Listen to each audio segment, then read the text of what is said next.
कैसे हो दोस्तों। स्वागत है आप सभी का एक नए और बेहद खास सफ़र में।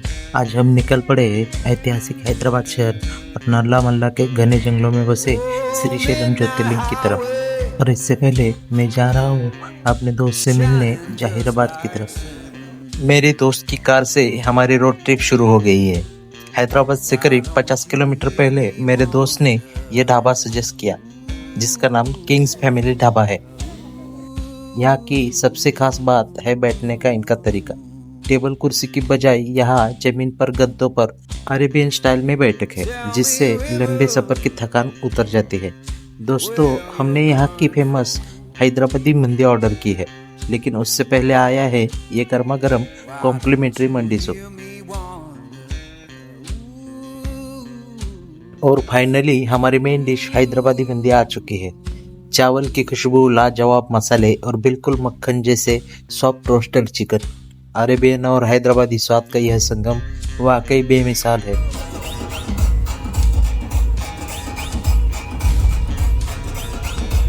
सुबह हैदराबाद की भारी ट्रैफिक से बचने के लिए हमने शहर के बीच में न जाकर सीधे श्रीशैलम हाईवे के पास ही होटल लेकर रुकने का फैसला किया। सुबह के ठीक 6 बज रहे और हम निकल पड़े हैं सीधे श्रीशैलम की ओर। हैदराबाद से श्रीशैलम की दूरी लगभग 230 किलोमीटर है, जिसे तय करने के लिए 4 या 5 घंटे लगते हैं। सुबह जल्दी निकलने की वजह से रास्ते अब बिल्कुल खाली मिल रहे हैं। आगे नल्ला मल्ला का घना जंगल है और खूबसूरत घाट भी शुरू होने वाले हैं। आगे बढ़ते ही हाईवे के बिल्कुल पास हमें दिखा यह विशाल गुंडल्लापल्ली यानी डिंडी डैम।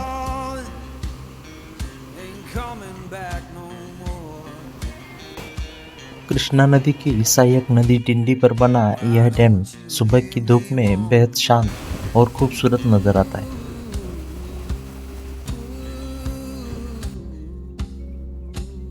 आगे सफर में हाईवे की एक लोकल दुकान पर हम रुके, जहां प्लेट में आई है एकदम ऑथेंटिक इडली, वड़ा, सांभर और नारियल की चटनी।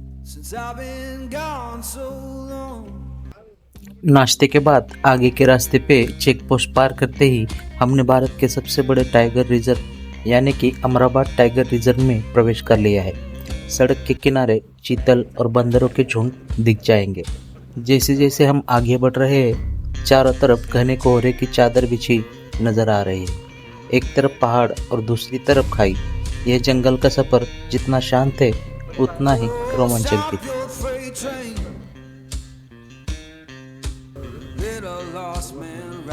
घाट उतरते ही सामने दिखा श्रीशैलम डैम का भव्य नज़ारा। डैम से तेजी से बहते पानी के कारण हवा में बारिश जैसी ठंडी बौछारें उड़ रही थी, जिसमें लोग भीगने के मजा ले रहे थे। कृष्णा नदी के मुख्य पुल को पार करते हुए हम आंध्र प्रदेश की सीमा और श्रीशैलम क्षेत्र में दाखिल हो गए हैं। श्रीशैलम पहुंचने से पहले सबसे पहला पड़ाव है साक्षी गणपति मंदिर। मान्यता है कि यहाँ बाप्पा हाथ में कलम और डायरी लेकर मल्लिकार्जुन ज्योतिर्लिंग के दर्शन के लिए आने वाले हर भक्त की हाजिरी दर्ज करते हैं, इसलिए यहाँ हाजिरी लगाना बहुत ज़रूरी है। दोपहर के ठीक 2 बज रहे हैं और हम श्रीशैलम नगरी पहुँच चुके हैं। मंदिर में मोबाइल ले जाना पूरी तरह वर्जित है। करीब 2 घंटे कतार में खड़े रहने के बाद हमें भगवान मल्लिकार्जुन ज्योतिर्लिंग और माता ब्रह्मरंबा देवी के बेहद दिव्य और अलौकिक दर्शन प्राप्त हुए। दर्शन के बाद शाम 4 बजे हम पहुंचे श्री छत्रपति शिवाजी महाराज स्फूर्ति केंद्रम पर। यहाँ आकर छत्रपति शिवाजी महाराज जी ने तपस्या की थी, उसकी स्मृति में यह भव्य केंद्र बना हुआ है। इस जगह का पूरा इतिहास मैंने चैनल पर अलग वीडियो में कवर किया है, उसे ज़रूर देखिए। यहाँ हमसे एक बड़ी भूल हो गई, होटल रूम पहले से बुक न करना। वीकेंड और भारी भीड़ के कारण शहर और देवस्थानम के सभी कमरे फुल हो चुके थे, इसलिए आप जब भी आए ऑनलाइन रूम पहले बुक करके ही आए। शाम 7 बजे हम पहुँचे देवस्थानम के अन्न प्रसादालय में। यहाँ की स्वच्छता और अनुशासन कमाल का है। गर्मा गर्म सांभर, चावल, रसम और छाछ। तो अगर कब आप यहाँ आओगे तो यहाँ का प्रसाद खाना मत भूलिएगा। महाप्रसाद ग्रहण करके जैसे ही हम बाहर निकले, कानों में मधुर पारंपरिक दाक्षिणात्य भारतीय संगीत की ध्वनि सुनाई देने लगी। हम संगीत की दिशा में आगे बढ़े तो दिखाई दिया कि मंदिर प्रांगण में एक बेहद भव्य सांस्कृतिक नृत्य महोत्सव चल रहा था। इस कार्यक्रम में छोटे छोटे बच्चों ने भाग लिया था। उनके पैरों में घुंघरुओं की झंकार, उनके चेहरे के अद्भुत भाव और एक से एक बढ़कर एक शास्त्रीय नृत्य की प्रस्तुतियां देखकर हम पूरी तरह से मंत्रमुग्ध हो गए थे। यह मनमोहक सांस्कृतिक कार्यक्रम देखते हम इतने खो गए कि रात के 10 कब बज गए ये हमें भी पता नहीं चला। बहुत ढूंढ कर भी रूम न मिलने पर मेरे दोस्त कार में ही सो गए, लेकिन मैं होटल के चबूतरे पर बाकी यात्रियों के साथ शॉल ओढ़कर सो गए। घर से शॉल साथ लाना बहुत काम आया था। इसे कहते हैं असली बैग पैकिंग का रोमांच।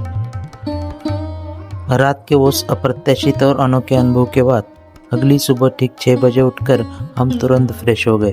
अब हम निकल पड़े हैं आज के दिन की पहली और सबसे पवित्र आध्यात्मिक मंजिल की तरफ, फलधारा पंचधारा की तरफ। सड़क से करीब 160 सीढ़ियाँ नीचे घनी वादियों में उतरने के बाद यह अद्भुत और शांत जगह सामने आती है। फल का अर्थ है मस्तक यानी ललाट और धारा का अर्थ है जल प्रवाह।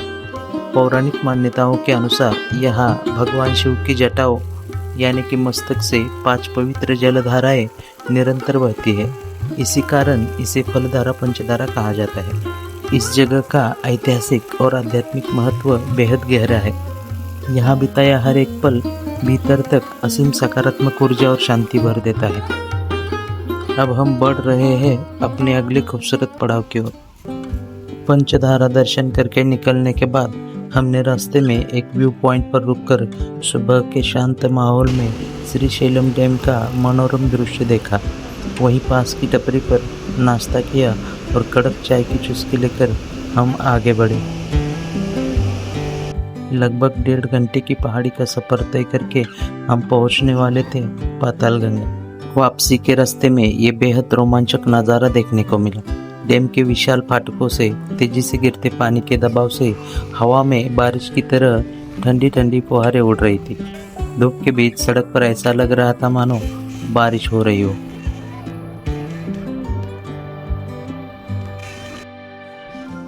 अब हम आ चुके थे पातालगंगा।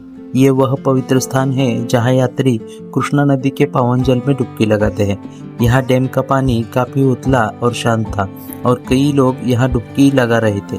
इसलिए हमने भी तय किया कि इस पवित्र जल में स्नान जरूर करेंगे। आसपास ऊंचे पहाड़, सामने विशाल जल राशि और शरीर को छूता हुआ निर्मल ठंडा पानी। यहाँ डुबकी लगाते ही पिछले 2 दिनों की सारी शारीरिक थकान एक ही झटके में गायब हो गई। इसके बाद हम अपने वापसी सफर यानी कि हैदराबाद की तरफ निकल पड़े। अमराबाद और नल्ला मल्ला के जंगलों को पीछे छोड़ते हुए हाईवे पर सुहाने सफर के बाद दोपहर के ठीक 12 बजे हम वापस हैदराबाद शहर में दाखिल हो गए। हैदराबाद पहुंचते ही हमारी भूख चरम पे थी, इसलिए हमने अपनी गाड़ी सीधे मोड़ी हैदराबाद की शान पैराडाइज रेस्टोरेंट की तरफ। यहाँ की खुशबूदार बेहतरीन मसालों वाली असली हैदराबादी दम बिरयानी खाकर पेट और जुबान दोनों खुश हो गए। इसके बाद हमने शुरू की हैदराबाद की रैपिड सिटी टूर। ट्रैफिक से बचने के लिए हमने मेट्रो और पैदल यात्रा का सहारा लिया। सबसे पहले हमने देखा विशाल हुसैन सागर लेक, डॉक्टर बाबा साहेब अम्बेडकर जी की 125 फीट कांस्य प्रतिमा, भव्य तेलंगाना सचिवालय की नई इमारत और पहाड़ी पर स्थित सफेद शांत बिरला मंदिर। अब घूमते फिरते शाम के 7 बजने लगे थे और हम आ पहुंचे हैदराबाद के दिल और धड़कन सबसे बड़े ऐतिहासिक प्रतीक चार मीनार के सामने। सन 1591 में कुतुबशाही वंश के द्वारा बनाया गया यह वास्तुकला का चमत्कार रात की सुनहरी रोशनी में भी बेहद अलौकिक और भव्य नजर आ रहा है। चार मीनार की पुरानी गलियों में घूमने के बाद डिनर के लिए हम सीधे पहुंचे मशहूर पिस्ता हाउस।